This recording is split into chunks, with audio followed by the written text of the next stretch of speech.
Ubisoft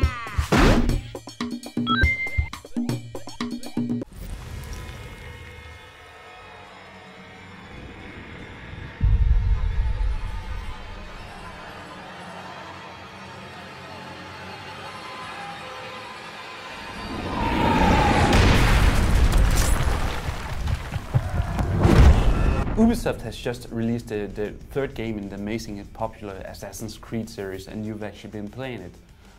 So tell me a bit about it.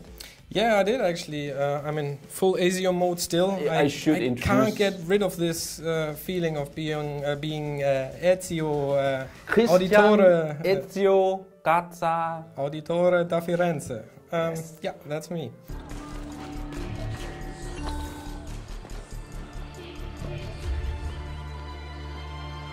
Mother? Sister? Ezio. No, honestly, I've been a big fan of the series, but that doesn't make it such a great game, just me being a fan. It is actually a great game, and if you liked the first two games and you jump into the third one, you actually have to realize it's not the third Assassin's Creed, and it's not an add-on. It's something in between, but it's a full broad game experience you get. This time you end up in Rome following the events of Assassin's Creed 2, and your main task is to reunite the Brotherhood. The game's called Assassin's Creed Brotherhood, and you are supposed to be the leader of people you met in the game before, which is really nice, I think. So it actually goes on with what has been in there. So you actually get to talk to some of the same people that you might have met in the sequel. And exactly, they reappear and they are sort of woven into the story in a real nice way. So on the first hand, it's a really, really nice story that's been told in the solo experience. It's a long experience. Even when you sort of rush through, it takes you at least 20 hours to finish off. When you step to the sides and try to get all the side missions done, you can spend a lot more hours in the game. But how is the quality of the side missions? Because that has been a really, really big minus of the previous games, or at least the first one. Yeah. The sequel kind of fixed most of the problems. Yeah, and they're sort of like, they're on the same quality level as in Assassin's Creed 2. They're sort of smaller missions, but more of them. So once you started the game and went through the first 2 hours that are a little slow, then the map sort of opens up, and there is a lot of stuff you can do. It's a lot of very small side missions, but all of them are like interesting and unique in their way, that you don't just have to collect stuff like feathers. You still can do that, but you could enter small missions with, for instance, Caterina Sforza, a lady that appeared in the second part, that this time you're gonna be meeting again, and she's not gonna be wearing a lot of clothes, and so are you.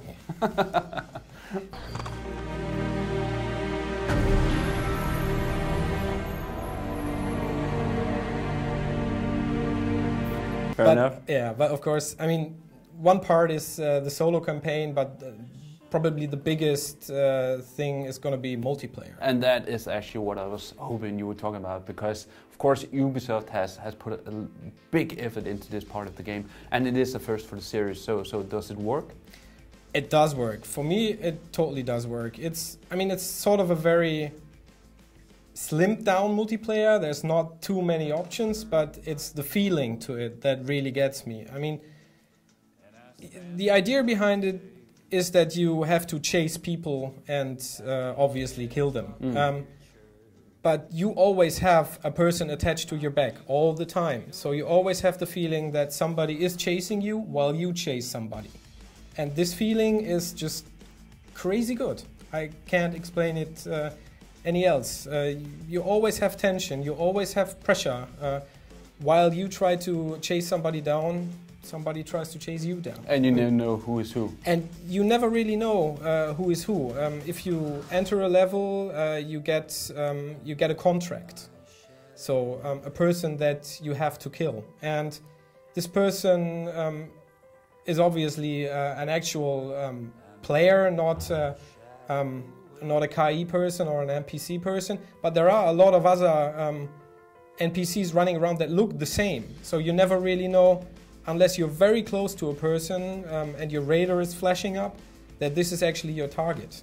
And then players can have special abilities. They can change their look while they are playing. So you have a contract, you know how a person looks, and then you follow that person around the corner, and once you came around the corner, the person looks completely different and is hiding itself on a bench.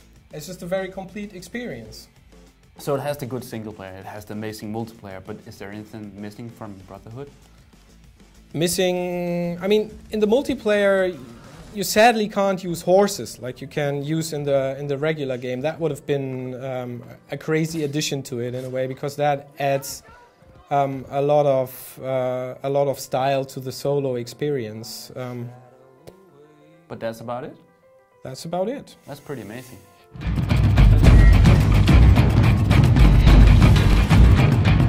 One thing that's really good in the solo mode this time is also that you can have assassins sort of covering your back.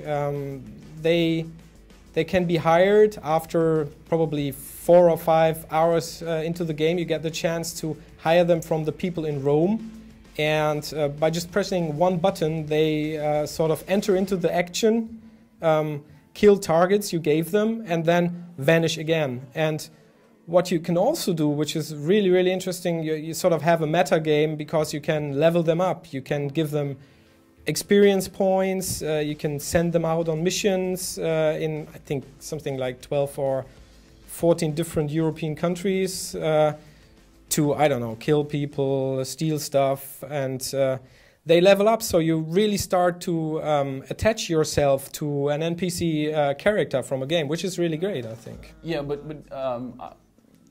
so you're actually able to use these in the missions that you're in, or are you just able to send them out? No, you can use them. You can actually use them for any mission in the game you have to achieve. And the good thing is, which I thought was a problem, it doesn't make the game easy.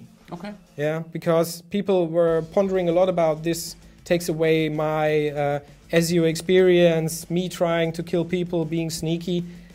I don't think so. It adds to the experience because just because they have managed to not give them too much power.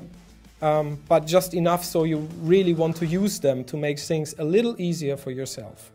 And in the end, the missions of course get a lot harder, so they're sometimes a really good help to get you out of big trouble.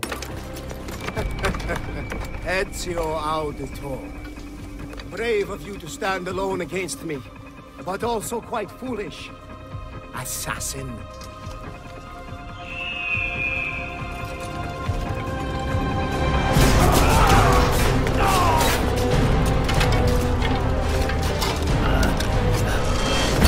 So Assassin's Creed Brotherhood is the game that most Assassin's Creed fans has been waiting for, because the lack of multiplayer has been, I believe, almost the last thing missing from Assassin's Creed 2, which a lot of people thought really highly of. So is this the best game in the series? For me it is. It certainly is, because it has a great solo mode and it has the multiplayer that everybody was waiting for, and they actually managed to create a multiplayer that is unique. Not something that you won't experience in any of the shooters, even though it's just minor changes to the whole style and to the whole strategy, but they really nailed it down.